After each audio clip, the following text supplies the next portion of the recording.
This is a Black Nouveau web exclusive. Dr. Keith Posley, Superintendent of Milwaukee Public Schools, joins us to discuss the upcoming school year. Thanks for joining us. Thank you, James, for having me. So the district and money are two topics that we need to discuss. MPS needs more money and more funding, correct? Absolutely. And how much money do you need to be successful and to get the goals that you're trying to achieve? That's a great question, and what we're looking at is how do we reduce class size? How do we offer everything that young people need to be successful? What is it going to take to get our young people exactly where they need to be? And that is something that we are looking at as a district right now. I am getting ready to put out a survey to all of our families and encourage them to be a part of that particular survey to kind of talk so that we can give us feedback, because I need community involvement, community support, parent support, and support from our young people to kind of talk about what that looks like so that we can make sure that we meet their academic needs. How many students are in the district? We will service this year roughly 76,000 students. And how many of those students are living at or below the poverty line?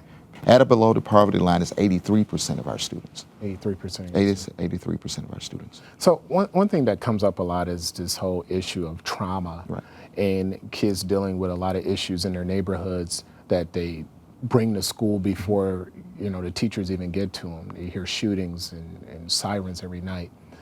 How has the district been able to address the issue of trauma with its young people?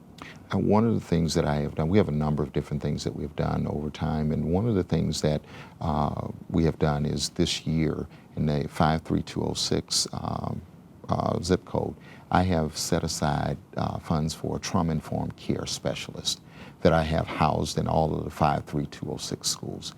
And we have a trauma support team that will travel to schools in that particular area as well.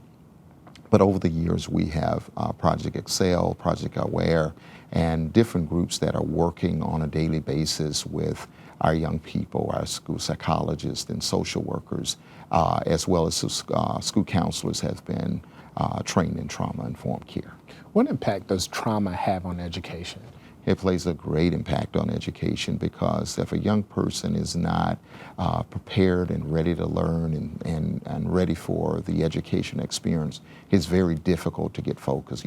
Just like with you and I, when we have situations that are pressing down on us, or situations that we have encountered before walking into something, we can't give it our best, and our students are no different. So you don't have as many students as you did a decade ago. Right. But the students that you do have cost more to educate. Is that what you're saying, because of the trauma that they experience? Well, I just think in particular the inflation of everything goes up over time, and so the amount of money that it took to run a school district in years past, with inflation, and you look at cost of everything has shifted.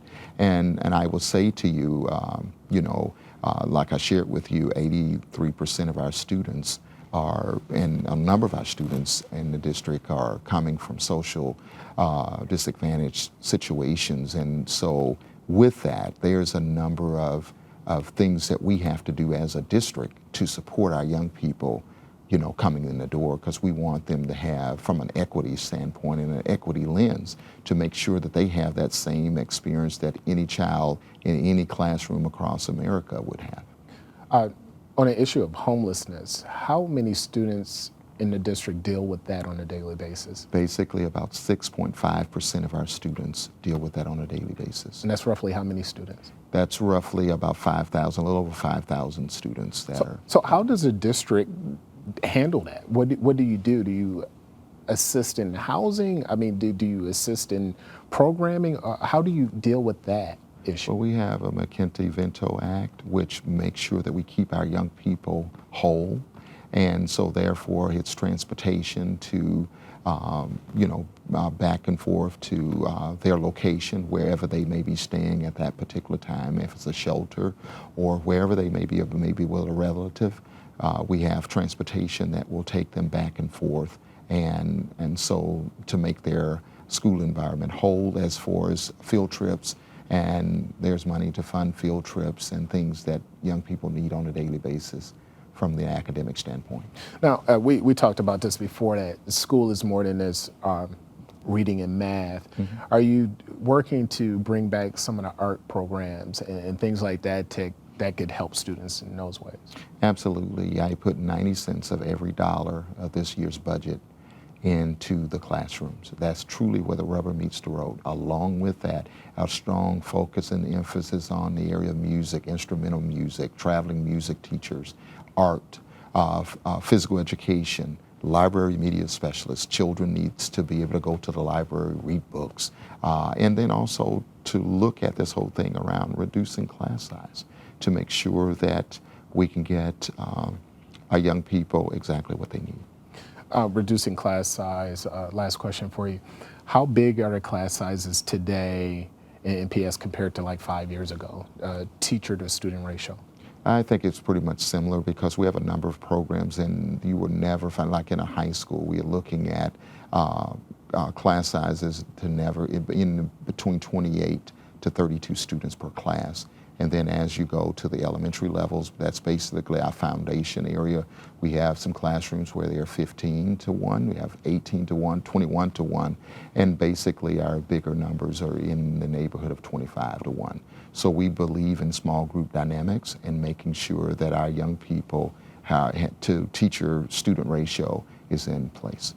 Well, thanks for joining us, and we'll have you back on the show. Thank you. Appreciate it.